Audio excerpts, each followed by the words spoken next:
Jim Madden, back on the Pat Flynn Show. Welcome, my brother. Good to see you, man. Pat Flynn, back on the Pat Flynn Show. On the humbly and originally named Pat Flynn Show. Exactly. The aptly named. Yeah, I feel like we're both just like stumbling into this podcast. I don't know where you're coming from, but I was scrambling upstairs, all the children. I'm like, oh my goodness, it's stream time to go, and barely got my tea ready. But we're gonna. I was gonna do my first Pat Flynn Show from my kitchen, and then I decided at the last minute that Brendan's fish tank was just too loud, and so I had to make a move. So yeah, Brendan, fix your fish tank.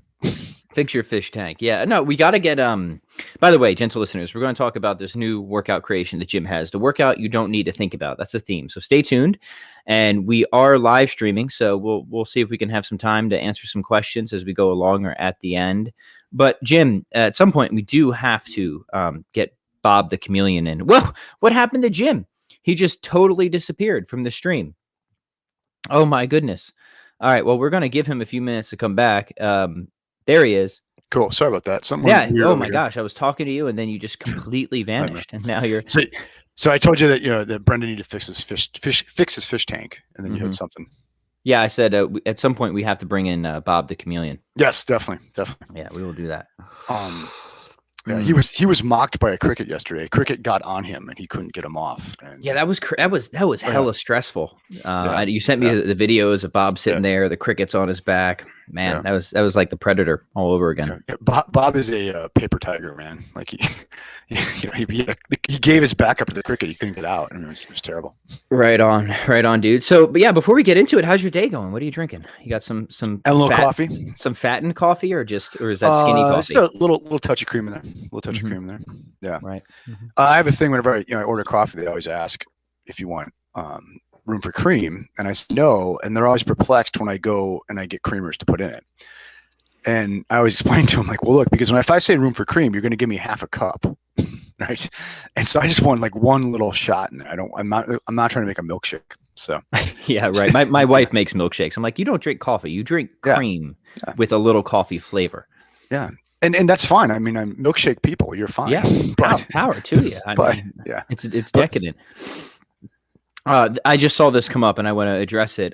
Stewer asks, what happened to your talk with Jim about the time you guys appeared on that one podcast? I'm going to guess he's talking about the Muscle for Life podcast where we did a long episode on philosophy of mind. So let me address that quickly. That episode appeared. I didn't do a great job mentioning it, but it was a tremendously fun episode. And there's kind of two options. You can go and listen to the original one on Muscle for Life. It probably came out, I don't know, 3 or 4 weeks ago. And that is the abridged version. That's the edited version. And they did a nice job editing it. However, I would encourage you to listen to the unabridged version that I aired on the Pat Flynn Show maybe about 2 or 3 weeks ago on one of the Philosophy Friday episodes. It's about an extra hour and a half long. And frankly, I think some of the stuff that was edited out on Mike's podcast was, I think, some of the best material. Now, it was some of the more dense philosophical material, and I can understand why that would be edited out for an audience that might not be coming from a certain background. But to me, those were the best parts. So I would encourage listening to the unabridged version. Jim? Yeah, I understand why Mike did it, but the heavier technical philosophy of mind stuff ended up on the cutting room floor. So, and some of the more extended mind stuff and all that. So yeah, it was like the stuff that like we were, I guess, that both of us would be least excited about talking about was the stuff that was like that stayed in, and the stuff that we think were the coolest parts probably got cut out. This is why we'll never have the audience that Mike has. Indeed, this is true. Why don't we warm up with a quick shout out? Yeah, go ahead. There it is. There he is. Vincent Petrocelli, I saw. Put in a comment or a question, a preemptive question on YouTube, right? Well, I said, why don't we get warmed up with a question or two before we dive into the heart of the subject? So can you see them? By the way, I don't know if my guests can see these questions, but I put them on the screen. I can see them. Okay, cool. Yep. So Vincent Petrocelli, this is grand if this is indeed the Vincent Petrocelli that I believe it is. And so Vincent has one of the distinctions of being one of the very few students that I don't hate. So my life has been very much enriched with multiple iterations of the clan Petrocelli. So yeah, with a name like that, I bet this is a man who enjoys gelato. Yes, definitely. So yeah, Vince, get in touch with me too offline. I would love to catch up with what's going on. And let us know your favorite gelato flavor, and we'll hook you up with a book or something. Yeah. Anyway, he's got a question. He says, on the off chance of there being questions, you're in luck, my friend. I have just two 16-kilogram kettlebells and no budget to go up. Would it be better for easy strength type training to pawn off the two and buy a 24 or 28 kilogram kettlebell? For easy strength, sorry, Jim, you seem frozen. Okay, you're still there. All right, sorry, I thought you might have cut out. I've had the same thing happening too. Okay, yeah, so we're good. We're still here. So first off, it depends on your goals, right? I think you can do a lot of good work with 216s. I love 216s as a kettlebell combination. I mean, first off, you can stack kettlebells when you do certain exercises. So you can stack 216s if you really want to get heavier with, like literally one on top of the other. There's videos on how to do that safely. So you can get more of the single arm intensity.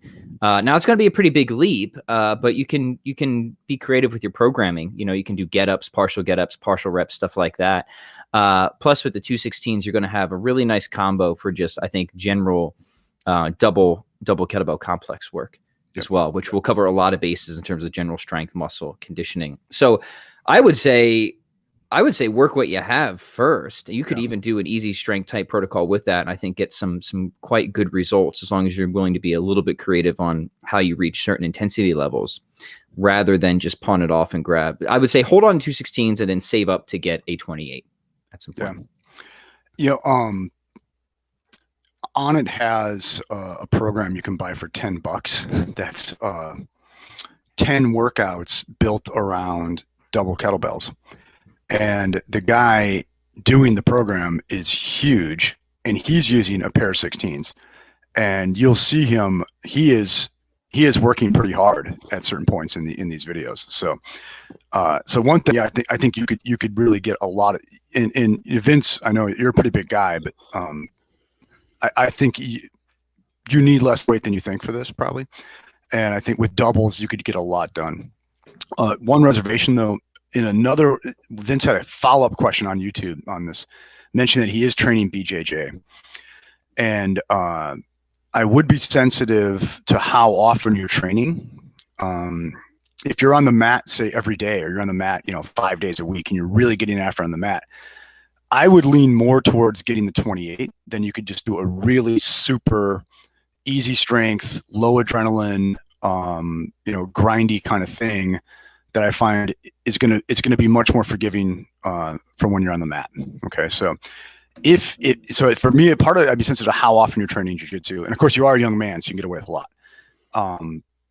So unless you're training, say 4 days or more a week, I would go with exactly what Pat said. If it's more than that, then I might look into getting that slightly heavier kettlebell and doing a much more classic Dan John style easy strength. Yeah, context. Very good. Yep. Awesome. Okay, we'll take more questions and comments as we go along. But why don't we get to the heart of the episode here, Jim? You have you have a new creation for us, and I wanted to share it with the gentle listeners. It's called The Workout You Don't Need to Think About. And Jim and I are constantly kind of just sharing different workout ideas, and he sends things my way. I'm like, that's awesome. Let's do a podcast out of that. So give us the background here. Mm-hmm. So I've mentioned a couple times on the podcast that I think it's important that you have go-to, no-brainer workout options. And I think the way you put it, Pat, is absolute low buy-in, right? Stuff that, and I think you should have these memorized or at least written down in the extension of your mind that is your telephone or something like that. So that on a day where you feel like working out, but you just the conditions are not there to go to the gym, or the equipment's not there, or whatever, you've got a couple of things you can do that are very low equipment but very high yield, and that you can adjust for what you're doing. Okay. Right. Mm-hmm. For me, one of my absolute go-tos is a 20-minute on the minute protocol with 2 different exercises. So really, and I like to alternate them. Okay. And this could be a lot of different exercises. The one that I've used most frequently in the recent memory, right, is I do kettlebell snatches and I do push-ups. Mm-hmm. Okay. So this past Sunday, good day, but busy day, lots of stuff going on. I I wanted to get something in. The usual stuff wasn't going to work, so I just, grabbed a kettlebell, went outside. For me, it was a 23 kg, and I set a timer for 21-minute rounds with 5-second warnings, so I can, I know to gather myself and get put together for the next round. And at the top of minute 1, I did 10 snatches on each arm, and put it down, rested for the rest of the minute. The top of minute 2, I did a push-up variation, and took that to about the 30-second mark usually, right? I got 30 seconds back to rest, and just rinse and repeat for 10 rounds on each exercise, total of 20 minutes. It checked all the boxes I wanted. I wanted just a little bit of conditioning work. I wanted some explosive work and some static work in my upper body, and it got all that.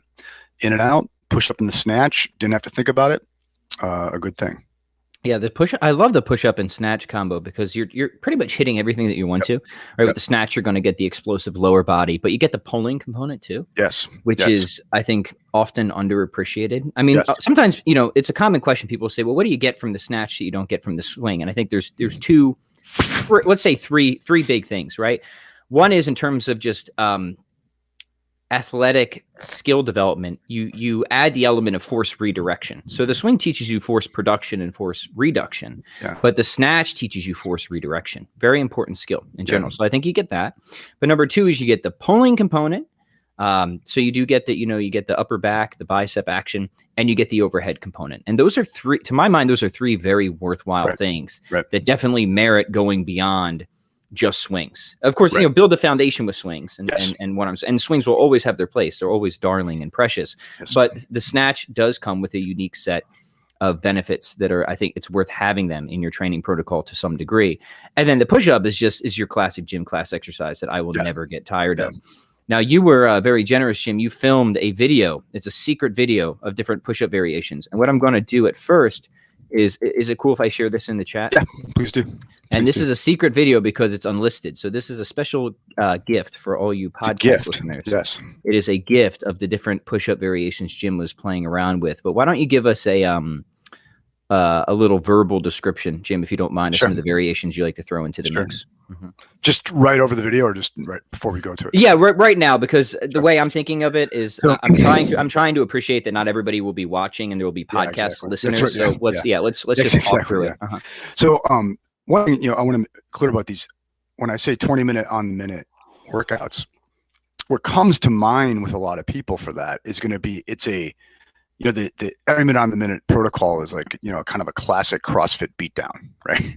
Okay. And that's not what I'm doing. So always remember, you are in control of the workout. You are in control of the intensity, and do what you need to get the effect out of this thing that you're looking for, and no more, no less. Okay. So I start out doing in the workout, I was doing 10 snatches in each arm. Okay. And, easy peasy at first, but man, I got to about, 9 minutes, and the engine's starting to redline a little bit here. And by the time I get to 12, I notice I don't have to get my breath entirely back, but I'm not in complete control of my breath by the time I'm starting the next exercise. So that for me is time to back off. So then so at round 12, I went down to 5 snatches an arm. Okay. Yeah. Beautiful. Because I was going to ask you if you one of the things I like to do for EMOM workouts is kind of have a floor and a ceiling where where we can auto regulate. And then the other thing that we haven't explored as much is having some criteria of when you should start to ratchet downward. Right. And for you, you've identified that it's some control of your breathing. Right. Yes. Because as a jiu-jitsu player, breath control is big. But I think for a human being, by the way, breath control is big. I've become convinced that the absolute hit burner, redline the engine thing is something that should happen pretty rarely. Infrequently. Absolutely. It should happen, but it shouldn't happen. Right. And I know if I do it, it's going to have consequences the next day for me in terms of energy level. And so, so this could have been, you could do 20 minutes on the minute with your heavy kettlebell and be doing 2 presses every minute, and, 2 heavy gobble squats too. I mean, every minute on the minute for 20 minutes doesn't necessarily mean you're just conditioning. Okay. So here's why it has something to do with what you were talking about. Okay. So so I'm doing the snatches. for a little bit of conditioning edge there, and good pulling and some hamstring work. I hadn't done much of my hamstrings lately. But the push-ups, what I wanted out of push-ups on Sunday was not conditioning. It was strength. I wanted static strength and I wanted explosion. So I adjusted the push-ups to that desire, right, to that end. Okay. And so, but if it's a day where, I'm looking to condition, or I'm looking, for a pump, I'm just going to do straight push-ups and I'm going to do a ton of them. Right. Right. What I did on Sunday was different. Right. I had very specific athletic attributes I'm trying to address, kind of a static strength and an explosive strength. Right. Mm-hmm. So what you'll see me do in this video is I arrange, these are the 3 push-up variations I kind of cycled my way throughout that workout, going from the easiest to the most technically difficult. So I start out just doing a basic hand release push-up, and then I go to an explosive push-up, switching from a narrow to a wide on the kettlebell, and then I go to a one-hand negative to a two-hand positive. You never say that way though, but okay. And then very cool variation. I like that one a lot. Yeah. That one, by the way, gentle listener, if you do it, be careful, because you could bust your grill up. Right. Yeah. Orthodontia is expensive. Yes. So should we have at it? Yeah. Yeah. No. So I put the secret video down there in the chat. Okay, cool. Cool. So people can watch the actual demonstrations of the exercises. I will embed it on the show notes for the gentle listener of the podcast as well. Yeah. But I want to talk about the general structure a little bit more, but also the push-up variations. I love, if I'm going to do a program with a lot of push-ups, I like to have sort of, I like to have the mix, right? I like to have the day where I have the kind of low rep, the more intense push-up variations. To me, those are the feet start going upwards in some capacity. That's one way to increase the intensity, right? You manipulate the angles, or you either manipulate the angles or you remove a limb. Those are the easiest ways to increase intensity with push-ups. And you can do both if you're a crazy person. And when you remove the limb, or you can kind of do it another way too, where you manipulate the angles favorably but remove a limb, right? So the idea is like, okay, maybe I'm not quite to the one-arm push-up. Jim gives a good progression you can use with the negative variation, but you can also just start elevating your hands, right? So you're manipulating the angles favorably. So, when I'm working with a number of clients, we can start doing, one-arm push-ups on stairs or boxes or something like that to find the appropriate intensity. So I like to have one day of kind of like lower rep, more intense push-ups.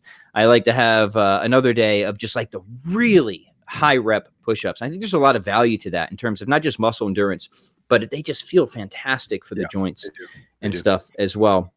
And then one day kind of somewhere in between. So the way you have this workout structured, it seems to me like we'd be able to kind of play around with the intensity and have some fun too. I mean, it's just fun to mess around with different push-up variations and all that sort of thing. Today I did, just not to get too far off track, but I did something a little bit similar. I was working at the gym, doing a little typing, actually working on the paper you gave me feedback on, Jim, after you tore it to shreds. Right? Tore it up, and then my wife's like, "Oh, we gotta leave in like 30 minutes." I'm like, "Shoot, I haven't even worked out." So like, I actually love when I hear that, like that I have less time to do something than I plan for, because Parkinson's law kicks in. I'm like, whatever I'm going to do, it's going to be an EMOM thing, right? And I always have a great routine. So I did today. I grabbed a 28 kilogram. I just did swings on the minute, hanging leg raises on the minute, and then I rotated in push-ups towards the end. So towards the end, I swapped out the hanging leg raises and push-ups. Awesome workout, pushing, pulling, everything. Broke a sweat, didn't let red line. Felt awesome. So just throwing that out there in case people want something else to play around with. But back to what you're saying, the idea of not thinking, like, so I was in this situation where I didn't have time to think, right? Like it was already pressed. Like this happens even to me, who should have no excuse to be in a situation like that, but somehow I often am. And the point was, I have enough of these kind of back pocket workouts, like we're talking about, that it's if anything, it's actually kind of exciting for me. Like, okay, I've got these EMOM routines, and I love the snatch and push-up one. This is going in my back pocket after you shared this with me. Thank you. So I think maybe that's our general point, right? Do snatches and push-ups, right? Right. But that's the thing. Is all this stuff is really kind of obvious. Yeah. Mm-hmm. And the whole idea of workouts you don't need to think about are workouts that literally you could fit on an index card or a napkin, right? Generally, to me, they're going to be like 10, like they could be as short as 10 minutes, maybe upwards of 30 minutes, and low barrier to entry, meaning preferably you can do it at home, preferably you can do with minimal equipment. And the reason this is important, this kind of comes to some of these psychological aspects of training, is if you're already stressed, if you're already busy, and there's barriers to entry between you and your workout, and those barriers could be a commute, finding gym equipment, right? Somebody's on the bench or the squat rack. These are going to be all the more reasons that you're just going to throw your hands up that day and say, screw it, I'm done, right? And so that's the advantage. I think that's what we're talking about, of having these back pocket workouts, to workouts you don't need to think about, that when you're stressed, tired, busy, whatever, at least you can do this. And I promise you'll feel better after doing this than you did before. Is that, is that fair? Exactly. And I can find even for me, like I will some days just almost waste my workout time trying to if I'm not on a regimented program, like I'm not following Jeff's giant program exactly, I can find myself paralysis by analysis moment where I almost waste my workout time trying to figure out what I'm going to do. And when that starts to happen, that's when I have a notebook too that I'll just open up and like, oh, I got 15 workouts. It's a notebook, not a diary. Let's be very clear. Yeah, exactly. It's a notebook. Yeah. I'm not recording it. These are pick one off the list. And I've just got a few that are memorized, I have a client that I've been working with, a military guy who, in a 6-week program that I set up for him, dropped 3% body fat, right? Kept his, body weight within like 3 pounds. Okay. And his run times got better. All right. And, what he attributes it to is he had a schedule he didn't have to think about, because he had, 6 weeks laid out. Day 1, do this, day 2, do that, day 3, do this, do this, do this. There was no thinking, and he's got a demanding job, a lot of other more important things to worry about than working out. And just the fact that he had just a no-brainer template, I can follow this. He stayed on track better than he thought he would have otherwise, and the results came, right? And so I think that once again, it's offloaded into something else that I don't have to worry about. Right? Yeah. Okay. So 2 things I want to talk about. One, I want you just to give us the structure of this workout routine again. So for the gentle listener, they can just put it on a napkin that they can pull out anytime they need to. And then 2, I want to talk more about cognitive offloading, because I know you have a lot to say about that. Oh, sure. Okay, so this program, they're not program. It's a workout. It's not a program. It's a workout. A go-to. 20 minutes on the minute, 2 exercises. That's the base. It could be any exercise you want. 20 minutes on the minute. Okay. The way I play it out on Sunday, and the way I've been using it lately when I've needed it, is it alternates minutes of snatch and minutes of push-ups. Okay. My ceiling is 10 snatches per arm on the minute. And my floor is 5 snatches per arm on the minute. With the push-ups, I just used the eccentric, concentric, different emphases for about 30 seconds. So I had a good 30 seconds to recover before I did my snatches. Solid. Okay. So it's minute 1, you're going to do 10-10 or 5-10 snatches. Minute 2, you're going to do about 30 seconds-ish of push-up work, and then just alternate until you run out of minutes. Beautiful. Sorry, you froze up again, so I thought you were like still going, and there was this really awkward pause, and then I had a couple from the other way too. Yeah. So that's it. Yeah, no, that's awesome. It reminds me of one of my other favorite. I'm just going to call them back pocket workouts, because that's like this keeps coming to mind, like a workout you can just pull out of your back pocket, and that is similar structure in the sense that you have this kind of floor and ceiling in terms of snatch reps, so it'll be snatches. And this I borrow and modify from Pavel. He had this originally somewhere. I can't remember where it is. Maybe one of the gentle listeners will be able to remind us. But it's essentially snatches for some number of reps, maybe at least 5 up to 10 per hand. You do right and left. Then you do a jog, for me, it's always like a distance, like a loop or something like that. Maybe it's just 1 to 2 minutes of a jog. Then you hit a set of pull-ups. Floor and ceiling, maybe at least 2, maybe no more than 5, something like that. And you just put that on repeat. You put that on the loop. So it's snatch, jog, pull-ups, snatch, jog, pull-ups. And man, I love that routine. That's just such a good routine. Yeah. That'd be kind of a cool one maybe to work in the rotation with the one you just laid out for us. Yeah, it definitely would. Yeah. All right. Now maybe we'll commit ourselves to a month of just alternating those two routines. You know what? You get your nutrition dialed in and you walk a lot. You're going to be in pretty darn good shape. Pretty darn good shape doing that. Yeah. Pretty darn good shape. All right. Before we talk about cognitive offloading, let's do a shout out here to Jonathan Studi. He's also reviewing one of my papers. So thank you. Excellent. Jonathan. He says, I didn't know you guys were going live. I need to subscribe for notifications. Yes. Gentle listeners, please do us a favor. Subscribe. Please like, put the little heart, and please subscribe and ring the little bell, and we would appreciate it. And so, Jim, and laudatory comments too. We love that sort of thing. Yeah. Flattery, overly fawning, gushy gooey reviews will get you everywhere. With the Flynn Madden program. So, Jim, talk to us about cognitive offloading, because I know this is something that you've kind of thought a lot about in different independent areas. So what is it? Why is it important? And how do you think it applies to fitness? Yeah, there's a lot of movement in cognitive science. It's not a consensus view, but it's a well supported view in cognitive science. Surrounding these concepts of the extended mind and cognitive offloading. And the basic idea is that human beings, if you just want to, let's just take kind of a naive physicalist approach to cognition. Okay, so like a metaphysically neutral approach to cognition. So we're not going to get into mind body stuff, right? We can do that, right? If you look at what humans do with our just the internal resources we have neurologically, okay, if you look at how much more we do with that compared to other apes and what they have going on just in the quantity of gray matter involved, we get a hell of a lot more out of not that much more material than other apes like us do and other animals do. Okay. Monkey. Yeah. Okay. And so, yeah, we do have bigger brains, but they're not that much bigger. Okay. You see it? Okay. And there's a lot of question, like, why is it? Why is it that we get so much out of so little, right? The amount we're getting out, the threshold is so big. Okay. Now, I just explained this to somebody earlier this morning using this. Okay. So if you take a goose, right? A goose would have no problem, finding its way from Atchison, Kansas to Miami, Florida whatsoever. No problem at all. Okay. And, if we turned, my son Patrick loose with a road map or a map, well, no, let's go road map. Okay.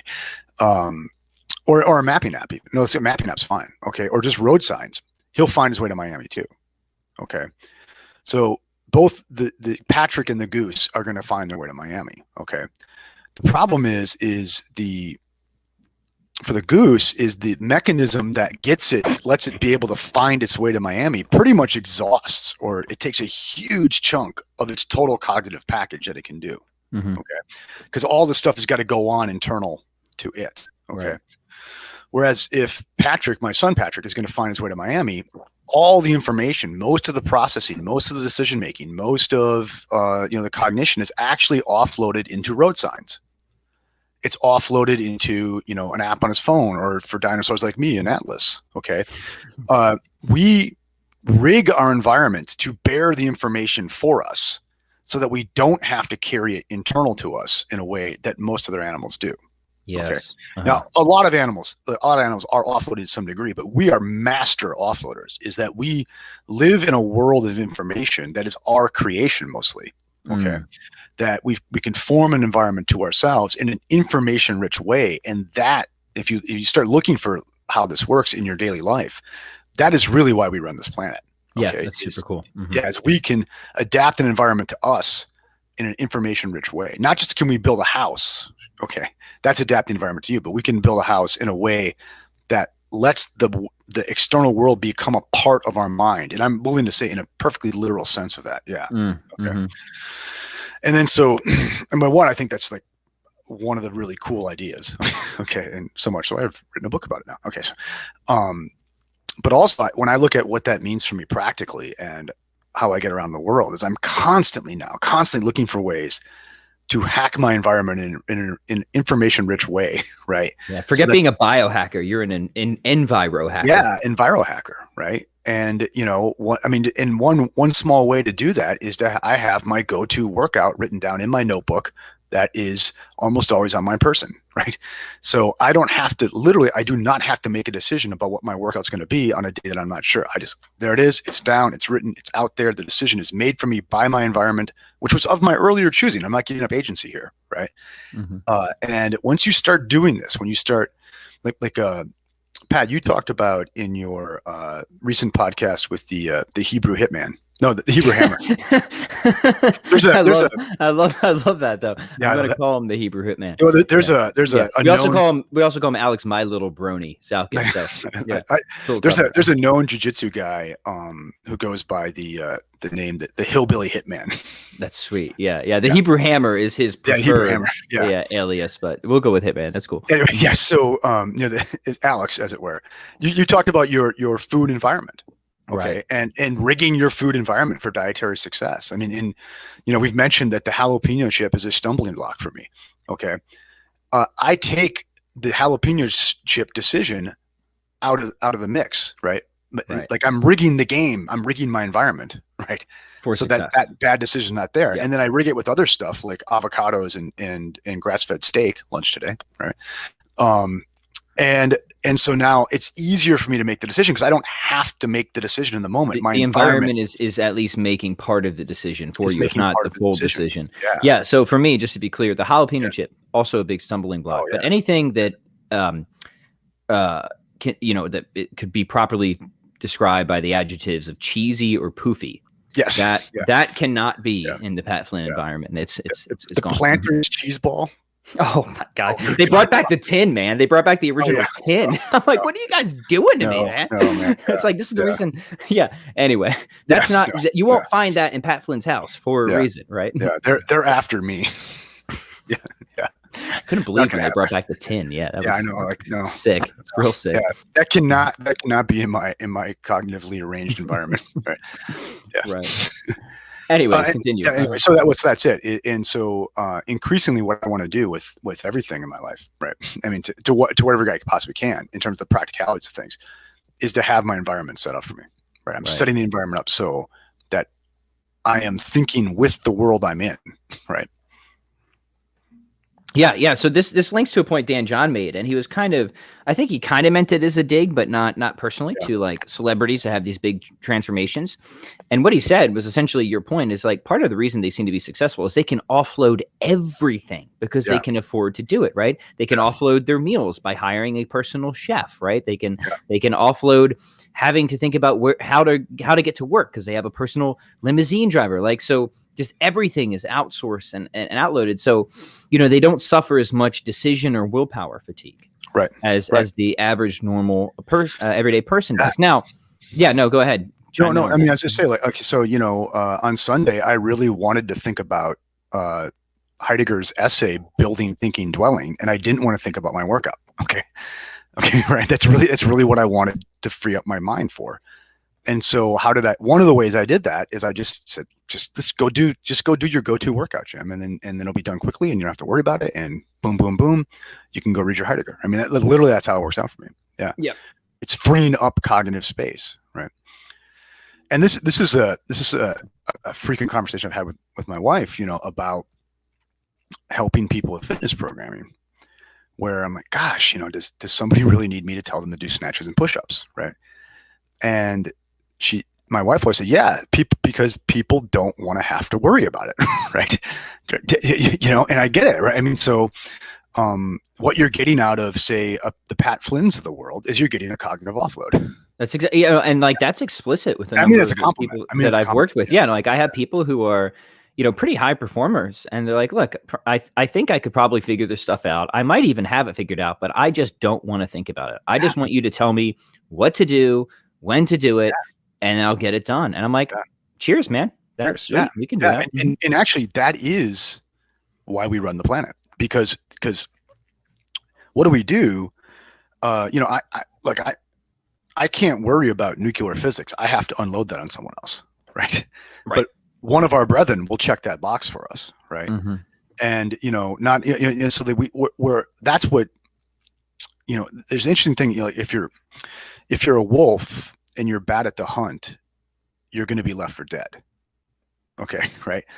But for a human, because like we pretty much, it seems like we came online for like team rock throwing, right? Okay. It was really big in our history. You could be a really bad rock thrower, but still be useful to the commons, right? Someone's got to chip the rocks. Someone has to haul the rocks. Somebody has to like design it. So because our way of being is so complicated practically, there's lots of niches that humans can occupy and do well at, right? But there is no one who can do all of them, right? Whether it's physical or cognitive. So we need to be able to offload tasks onto other people, right? That's why we speak, right? Whether they're physical tasks or cognitive tasks. Yeah. So I'll give another simple example of this. I sent you a picture the other day of my wife holding a recipe book, which we're going to review soon. Yes. And we offload for each other because I just give her the workouts and she gives me the meals. Exactly. Yeah. No, exactly. It's like, you take care of this, I'll take care of that, and it'll be a dynamic duo, and it works. Yeah, it works really well. No, I've actually said this. I think marriage is the ultimate cognitive offload, right? Because you tend to marry your complement, not your identical other self, right? And yes, it's awful. I can barely stand being in a room with myself. It's a nightmare. Yeah. I mean, there are enough people running around this world that look like Gimli the dwarf, right? So thank God I married Jen, right? Shout out to Matt Franz, who says 2 exercises, 20 minutes is my favorite way to train. Matt and other people tuning in, drop a comment. Let us know what some of your favorite back pocket workouts are. What's your go-to when you just need to do something and not think about it? If we get some good examples here, which I'm sure we will, we've got some goodies to give away. Yeah. I'd like to explore just a few others, Jim. That I think the one you gave us is a great back pocket workout. Not to beat a dead horse, but swing other thing is certainly a go-to of mine, right? So, and like cognitively offloaded, if I turn the camera, just to the other side of my basement, you'll just see kettlebells sitting right there, which that's just in my environment, right? They're like, okay, if nothing else, there's the kettlebell. I'm going to swing it for one set, swing it for another set, then do some push-ups, go. So I think, gentle listener, put the swing other thing protocol in your back pocket too. It's just 2 minutes of swings, floor and ceiling. I think between 5 to 10 reps is great. And then just pick some other thing to do. Presses, get-ups, pull-ups, goblet squats, good opportunities for variety there. That has been an absolute go-to for me, especially, and this is something that, I didn't appreciate when I was younger, but especially becoming a parent. Yes. I do not know how to impress that upon people who do not have children. Because it's something that could not have been impressed upon me and was not impressed upon me until I did have children, of how important it is to have these types of routines handy, ready to go, that you don't need to think about. Once you have those little minions running around. It's true. It's true. And this goes back to the one day when I attacked drugging stroller dad on the show here, but tons of controversy. Yeah, controversy. Yeah, I got canceled, but it would be hard to cancel me. But anyway, I think a little bit of very planned, disciplined, cognitively offloaded selfishness is going to make you more available for those little kids, right? Right. Rather, just find, have your easy no-brainer workout you can get in on the quick, right? And you will be all the more content to be with your kids and really be available to them. And you do a better job of it if you get this in, but you have to have it dialed in, ready to go. Right. I agree. What are some of your other low barrier, no-brainer back pocket routines? Lately, I've been doing, this isn't based on a clock. I just go, I want to get to 200 swings and 50 ring dips. Nice. Yeah. Without ever redlining the engine. Yeah. I just called, do you have a name for that? So I just say like, here's an exercise quota and I just need to hit those. It doesn't matter how I get to the reps, but I'm going to get to the reps and that's going to be the assignment. Yeah. I think those are good. Mm-hmm. Yeah. And I'll just, and so, this actually what I did yesterday is I took the 28 kilogram, and 10-10 swings, you know, did a little mobility, got on the rings, right? 10 ring dips, you know, did a little mobility work, got the swings, because I had trained really hard Monday night on jiu-jitsu. It was good rolls, but I was paying for a little bit the next day. So I just wanted something to get some blood going, you know, get some hormones pumping. And so, yeah, just 200 swings in sets of 20 like that, and 50 ring dips in sets of 10, and just never was hard and got through it. I don't even know how long it took me. I'd be surprised if that took me 20 minutes. Right. Yeah. Yeah. That's, especially as the weather gets nice. We've got a cute little park in our neighborhood, which has like the perfect tree branch to throw the rings over. Yeah. So that's a go-to of mine too. Like some number of swings, some number of swing dips. And there's also just like a nice little field there for sprints that I'll occasionally throw in. And same thing, like I'll do a set often without a predetermined number of reps in mind, where I'll just be like, can I make this look really good? Yeah. Can I make my swing? And like, you know, maybe the first couple sets will just be 5 to 10, but then you loosen up, you feel good. Maybe I'll even hit a set at 20 or 25, right? Yeah. But then you back off a little bit. So there's, you know, there's variation and fluctuation there. But the consistent thing I'm focusing on is consistency, is quality reps, right? And then just getting some total number of reps in. Yeah. That's it. Mm-hmm. Another big go-to for me is 30-meter sprints. And I don't know why I ended up at 30 meters, but it over the years fell in there. And what I'll do is I'll start on on the bottom of a push-up position, and I'll make myself pop up off the ground. And generally I find at about 30 meters, I've hit as fast as I'm going to run. And then I, you know, coast out and then walk back, full recovery. Once again, no redlining, and just, you know, work through 30-meter sprints until I feel like I'm getting slower, and then it's over. Right. Yeah. Mm-hmm. Yeah, I've got another hill. My neighborhood is just conveniently set up for nice little workout spots. I've got a hill that's just around the corner. It's like the perfect gradation for hill sprints. So that is another one of my go-tos. If nothing else, I'm going to walk to that hill, get warmed up, usually about 6 rounds. Yep. It's about it. Doesn't take long. Always feels great. By the way, Vincent got back. Pistachio. Nice. His favorite gelato flavor is pistachio. Congratulations, Vincent. Email me, Pat Flynn at chroniclesofstrength.com. We're going to hook you up with a DVD to go along with your pistachio gelato. And Vincent, you need to come to, if you're training jiu-jitsu now, you need to come to Atchison, and we need to roll. We really need to roll. Jonathan says, this cognitive offloading thing is huge. I have no problem programming a client. Frankly, that's easy, but I have a horrible time figuring out how I should go about my cardio for MMA. So, Jim, what is your advice to gentle Jonathan? You know Jonathan, right? Yeah. Mm-hmm. Is he actually fighting, or is he training as just part of a? I think he may have mentioned a possible competition coming up at some point. Jonathan, give us the details there. But he's training, if I remember rightly, jiu-jitsu and kickboxing. I think from a previous conversation we had. I could have some of the details wrong. Mm-hmm. But if he has a fight coming, that becomes a much more complicated picture, right? But in general, my view is the best way to improve your cardio for MMA is MMA, right? And what you do outside of the cage or off the mat is mainly recovery, strength, mobility, that sort of thing, right? And so, you know, I think the more time you can get on pads, right? If you're a striker, like the more time you can get rolling around, the more time you can get drilling. Use that for your conditioning, okay?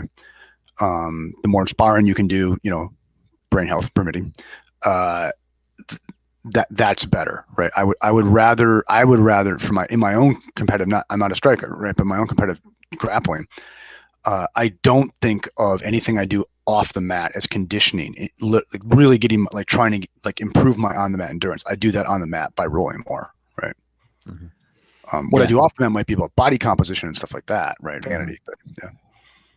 I agree. You know, at least for Taekwondo, which requires a very specific type of conditioning, nothing prepares you for that than Taekwondo. Yep. Right. Nothing prepares you better for that than actually doing Taekwondo. So the stuff I would typically do around Taekwondo was, do the occasional complex and sprints and stuff like that, but understanding that that's never going to replace the sport specific conditioning that you get from actually practicing the sport. Exactly. And then fill gaps. Can I increase power, strength, mobility, and resilience? Right. That's I think you're spot on there, Jim.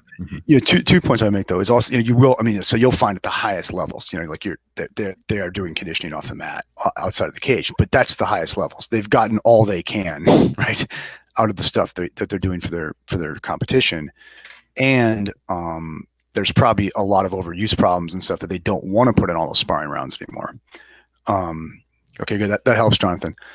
By the way, Jonathan says he's doing BJJ, Muay Thai, MMA, no specific fight coming up, planning to do competitions possibly in the summer or fall. Another thing, and this goes back to a lot of stuff I've learned from K Black, is a lot of people have never built a real endurance base. Okay, they've never gotten themselves to where they could jog. Oh, you got muted somehow, Jim. Do you have me? You're back. That was weird. Can you hear me? I'll be right back. Yeah. Gentle listeners, do me a favor and comment if you can still hear me. Sometimes the streaming software freaks out. I want to make sure it's Jim's fault and not mine. So give me like a virtual thumbs up with a comment or something to make sure we're still good here.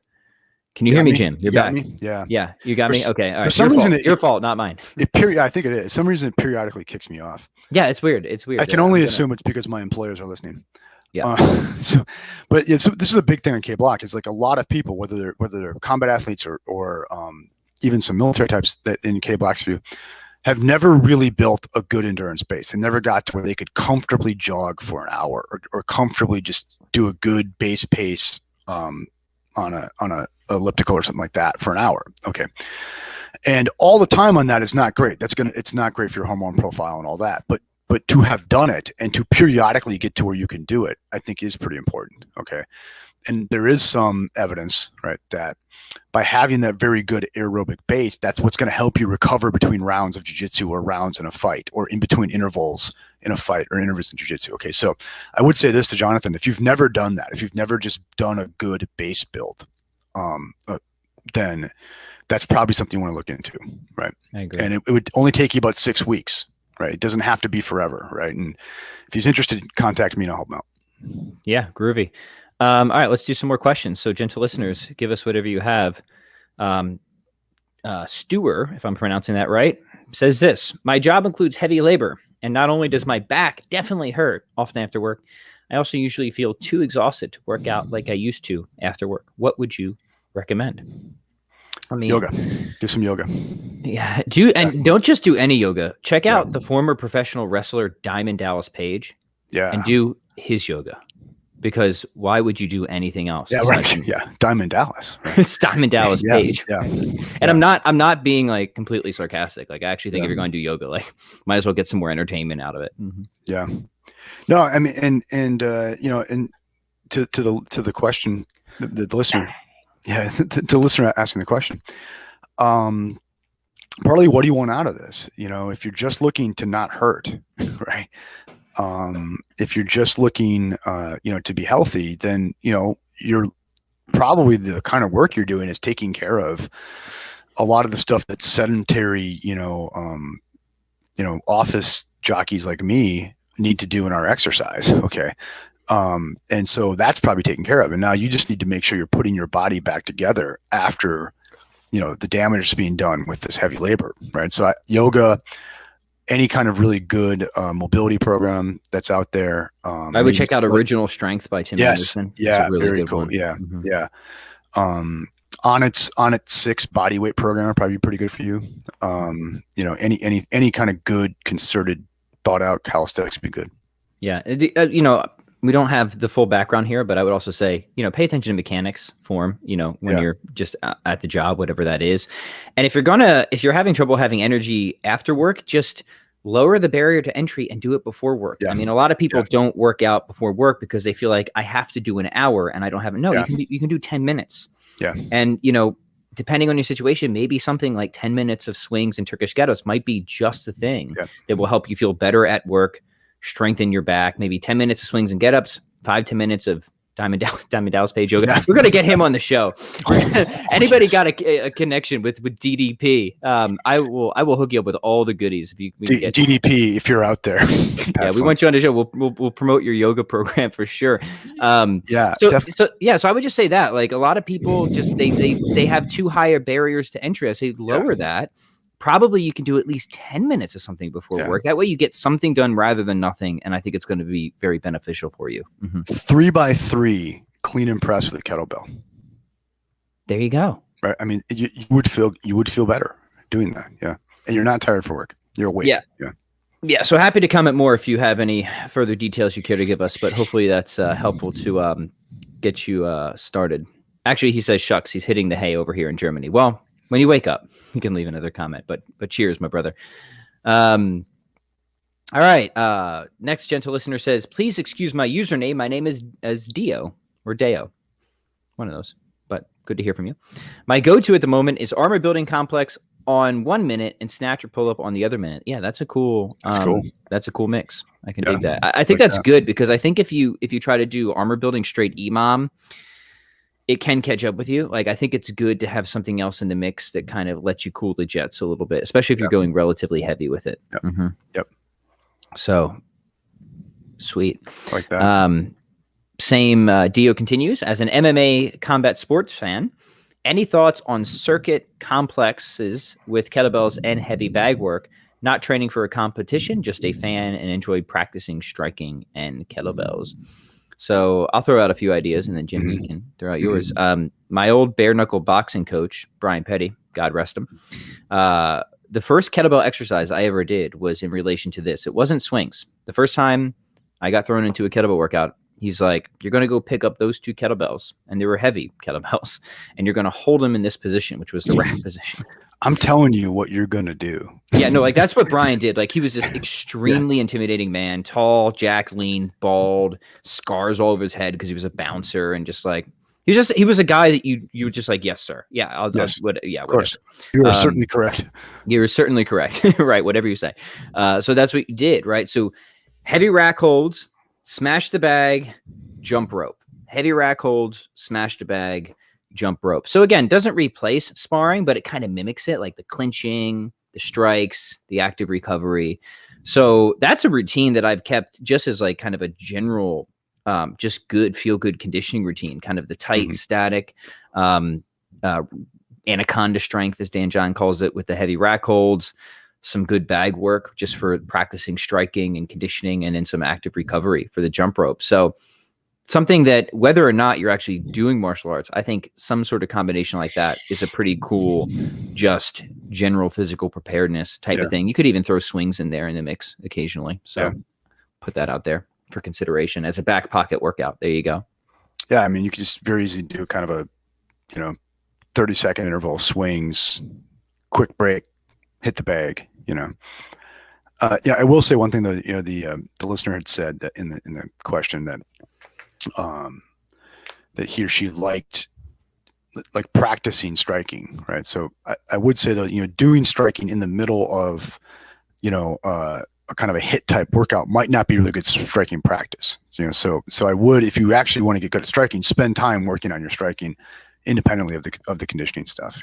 You need it both and, right? So you need to master techniques under controlled conditions, but then you do need to stress test them in stressful environments as well, right? And this is something I learned back as a musician, right? Is that like, you can have something nailed down with the metronome in mom's basement, but it feels very different when there's a crowd in front of you. Yeah. Right. And you can't bridge that gap unless you step over it and actually practice perform, like, the integration, not just the isolation, under the stressful conditions. Right.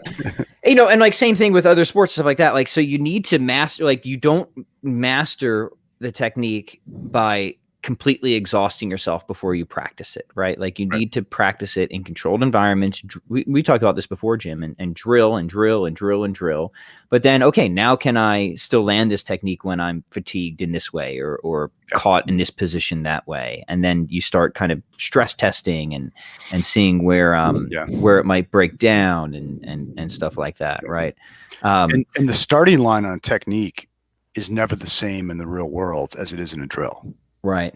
Mm-hmm. Right. There's a position before it. Right. So in drilling, whatever it is, I think probably music's the same thing.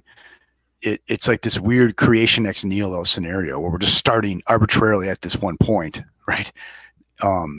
Whereas in the real deal, it's following off of something else. And that's the hard part. Yeah. Yeah. And remember in middle school basketball, our team sucked, right? Probably mostly because of me. And our coach was obsessed with conditioning. And so like we would never generally practice anything unless we first ran a bunch of suicides. Yeah. So we do suicides and then do free throws. But we could never hit any free throws because we never practiced them, like apart from the horribly fatigued condition that we could never focus and get our technique down. Right. So it's like, get the technique down first, then stress test, because we know basketball involves sprinting and this or that. But there was this kind of cart before the horse sort of thing going on. Mm-hmm.